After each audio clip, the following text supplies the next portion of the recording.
দেখো আমার সোনামা এখন ঘুম থেকে উঠলো। আর আমি ঘুম থেকে উঠে কাজ সেরে পুজো টুজো দিয়ে স্নান হয়ে গেছে। আমি সোনামাকে ইচ্ছা করেই ডাকিনি। আজকে তো আমি অনেকটা তাড়াতাড়ি উঠেছি। আর সোনামা উঠে গেলে তো আমার কাজগুলো হতো না, তাই জন্য সোনামাকে ইচ্ছে করে ডাকিনি। আর এখন ঘুম থেকে উঠেই দৌড়ে দৌড়ে বাইরে এসেছে। কেন বলো তো? আমি নৃসিংহদেবের গান চালিয়েছি, আর সেইটা শোনার জন্য ও খুব মানে আগ্রহী হয়ে থাকে। এই যে বড় বড় দাঁত, বড় বড় নখ দেখে, ওইটা দেখতেও খুব ভালোবাসি। তাই মা, তুমি ভালোবাসো? হ্যাঁ। আর আজকে এই জায়গাটা দেখাবে না কেমন সাজিয়েছো? সবাইকে দেখাবে না? দেখাবে তো? চলো সবাইকে দেখাই আমরা কেমন সাজিয়েছি এই দেয়ালটা। আমরা এই পেছনের দেয়ালটাকে একটু সুন্দর করে সাজিয়েছি। চলো তোমাদেরকে দেখাই কেমন লাগছে জানা।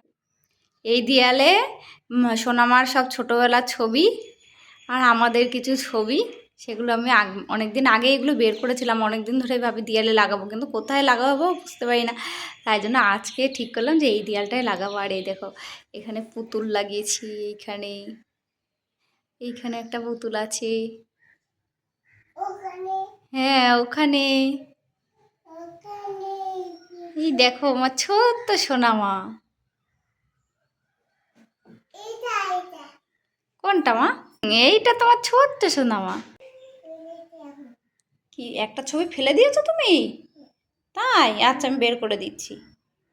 এই দেখো সত্যি সত্যি একটা ছবি কখন নিচে পড়ে গেছে, খেয়ালই করিনি আমার সোনামা ঠিক দেখেছি। এটা কার ছবি মা? তাই তোমার ছবি? ওটা কে এটা? ওই দেখো উপরে উঠছে। কি করবে উপরে উঠে এখন? লাগাবে? আচ্ছা লাগাও।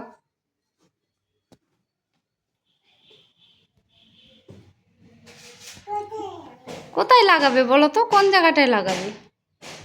কালকে তো তুমি সব আটা নষ্ট করে দিয়েছো, আবার আঠা কিনে আনতে হবে তারপরে, বুঝেছো? ডবল সেলোটেপ নিয়ে আসি। আচ্ছা ওইখানে লাগাবে? দাও তো আমার কাছে দেখি হয় নাকি। আমার কাছে দাও দেখি হয় নাকি। দাও আমার কাছে দাও। হচ্ছেই না? দাও আমার কাছে দাও দেখি হয় নাকি। হচ্ছে না তাই হাসি পাচ্ছে।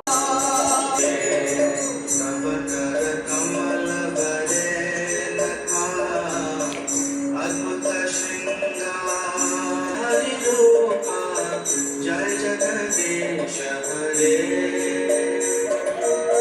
জয় জগদীশ হরে,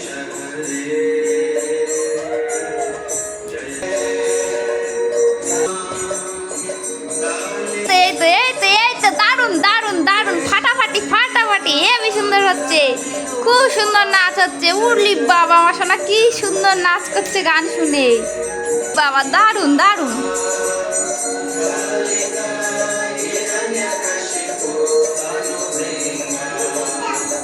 আজ তো একাদশী, আর একাদশী উপলক্ষে আজকে সকালে রান্না করেছি বাদাম ভাজা, তার সাথে রয়েছে আলু ভাজা, আর করেছি গাজরের পায়েস বা হালুয়া, যে যেটা বলে থাকো আর কি। আর তার সাথে এখন আলু, কাঁচকলা, গাজর এগুলো কিন্তু সব কিছু সেদ্ধ বসাবো, এগুলো দিয়ে বানাবো একটু তরকারি।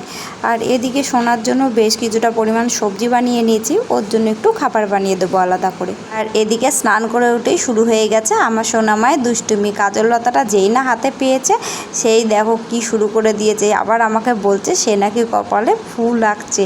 তা ফুলটা কেমন হয়েছে সবাই কিন্তু কমেন্ট করে জানিও তো। কি সুন্দর ফুল এঁকেছে তাই না বলো? আর কত বড় করে ফুলটা এঁকেছে। তো মাঝে মাঝে একটু ছাড় দিতে হয় ছেলেপিলেকে বদমাইশি করার জন্য, ওরাও একটু আনন্দ পায় আর তার সাথে আমরাও একটু আনন্দ পাই। রোজ তো আমি ওকে টিপ পরিয়ে দিই, তো আজকে সোনামায়ের ইচ্ছা হয়েছে ও একা একা টিপ পড়বে। তাই আর কোনো কিছু না ভেবে সোনাকে দিয়ে দিলাম কাজল লতাটা। আর ও দেখো একা একা টিপ পড়ে কত না খুশি হয়েছে। একটু হয়তো খাটনি হবে, আবার এইগুলো মোছাতে হবে, ওকে পরিষ্কার করতে হবে, কিন্তু এই আনন্দটা তার হবে না বলো? তাই আজকে সোনার দুষ্টুমির সব কিছু ছাড়। আর ওর মুখটা দেখে তো বুঝতেই পারছো তোমরা, ও ভীষণই কিন্তু খুশি হয়েছে।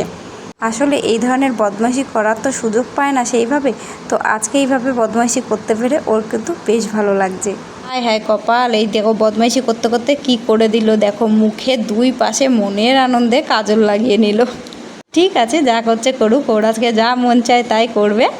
তো চলো সোনা এই বদমাইশিটা করে নিই, তারপরে সোনাকে পরিষ্কার করে খাইয়ে দিয়ে একটু ঘুম পাড়িয়ে দেবো। এখন বিকেল হয়ে গেছে, এখন প্রায় 5:30 মতন বাজে। আর বিকেলবেলা দেখো সাজুগুজু করে আমার সাথে ঘুরতে বেরিয়ে গেছে। আজকে তার বায়না ছিল সাইকেল নিয়ে ঘুরতে বেরোবে। তো আজকে তোমাদের সঙ্গে এই ছোট্ট একটি মিনি ব্লগ শেয়ার করলাম। কেমন লাগলো তোমাদের অবশ্যই কমেন্ট করে জানিও। আর হ্যাঁ, ভালো লাগলে অবশ্যই একটা লাইক কমেন্ট শেয়ার করো। আর ইচ্ছে হলে সাবস্ক্রাইবও করতে পারো আরও নতুন নতুন ভিডিও পাওয়ার জন্যে। তো চলো আজকের মতো টাটা, দেখা হবে পরবর্তী একটি নতুন ব্লগ ভিডিওতে। সকলে ভালো থেকো, সুস্থ থেকো।